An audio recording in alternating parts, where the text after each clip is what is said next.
What were your biggest fears in the height of the pandemic, as far as obviously the lending arena? And how did these actually play out? And Randy, I'd like to start with you. I know you've written some on this too. What were the biggest surprises? And then we'll go to Fran and Dan. The first was the market snapback. It's so hard to put your mind back to March of last year. We remember, I think, March 23rd as the date when the Dow actually bottomed out.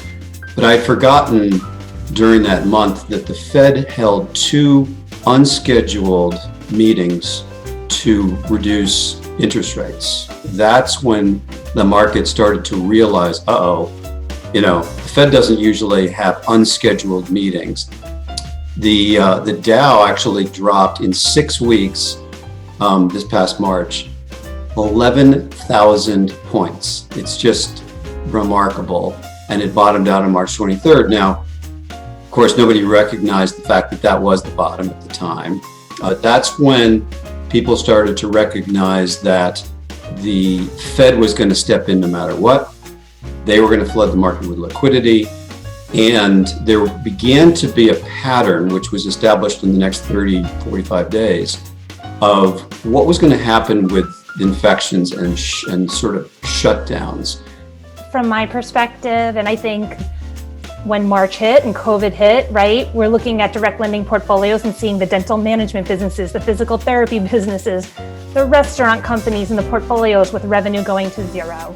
And you started to hear the stories of lenders not being able to fund their revolver draws and private equity heads calling up originators saying, I'm not going to make P&I at March 31st. And it seemed like we were going to see this shakeout and parts of the universe was going to be toast, right? And then within 2 short months, it was like these lenders lifted their heads up out of the rubble and everyone was lending again. Clearly, folks were still dealing with some portfolio issues, but everyone was still left standing. These direct lenders didn't seem to have as many portfolio issues as folks had imagined. They found ways to be resilient, right? Small bank groups, covenants worked as advertised.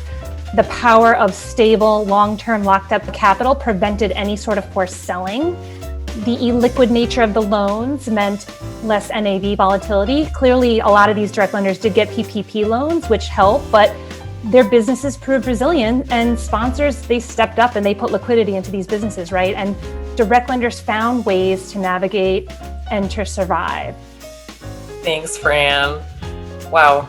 Dan, over to you. Yeah, interesting. So I think that's great context. The biggest surprise for me by far was that I didn't lose my job. And I don't mean that to sound apocalyptic. I had done a bunch of restaurant deals. I built our restaurant vertical, and in March, April, it didn't look like any of those were going to come back. And so I started wondering when I should call Randy for a job, honestly. That's also a huge surprise is the way the businesses have reacted that have been in the crosshairs, restaurants, gyms, any kind of travel industry. There's been so much carnage and it's heartbreaking, but it's also nothing short of awe-inspiring how many of those businesses have reacted. And there's companies in our portfolio that they are truly inspiring, that they've been able to weather, and it's been a cooperation across the board. And they're better businesses now than they were pre-COVID. So Randy, the economy. Is the general economy, the tone, is it mirroring? Is it going to continue to mirror 2020? Or we have all this pent up consumerism, right? We're all in our homes. Is that going to drive growth this year? What do you think?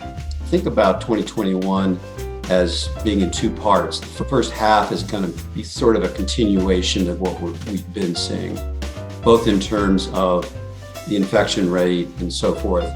As the vaccines get fully distributed, then you start to gain in the second half more confidence that there's no more shoes going to drop, that we're not going to have second and third waves, that businesses like restaurants and retail and more of the consumer-facing businesses are going to feel a little bit steadier.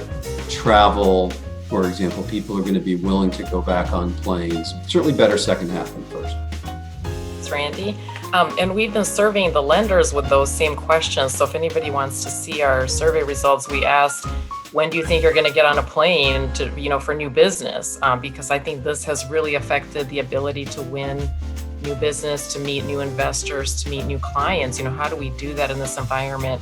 And a lot of people said, look, if it's going to help me to, get in front of somebody, I will get on a plane, but hopefully not till, the vaccine, not till next fall. So Dan, you talked about the distressed, backing up the truck. And given what Randy has said, do you still see some yellow flags out there for recession? And also, is there going to be an opportunity maybe from a distressed point of view? Be honest, I had a lot of conviction about that in second quarter, and again in the third quarter. Just got pushed out a quarter. It's all coming, all that restructuring work, all the distressed opportunities just pushed out a quarter. People are being more cooperative. That's going to change. Behavior's going to normalize, and the banks are going to start firing their customers and pushing them into the direct lending land. And that hasn't happened. At least it's happened in a few places, but nothing like what you would expect given the amount of distress. So it's really hard to say, Juan. The big question is the Fed, right? The Fed is going to have to normalize behavior at some point. Where does the Fed start to normalize? But I worry that markets, it's just going to be a really interesting dance, and it scares me a little bit, kind of the 2022 second half. Not that we'll be a straight line up from here to there, but I just do think as the Fed looks to withdraw some of the liquidity and normalize its behavior, and as we start to come off the bubble of pent-up consumerism, that's where I think things get a little scary. That is my worry too. I think we all share it.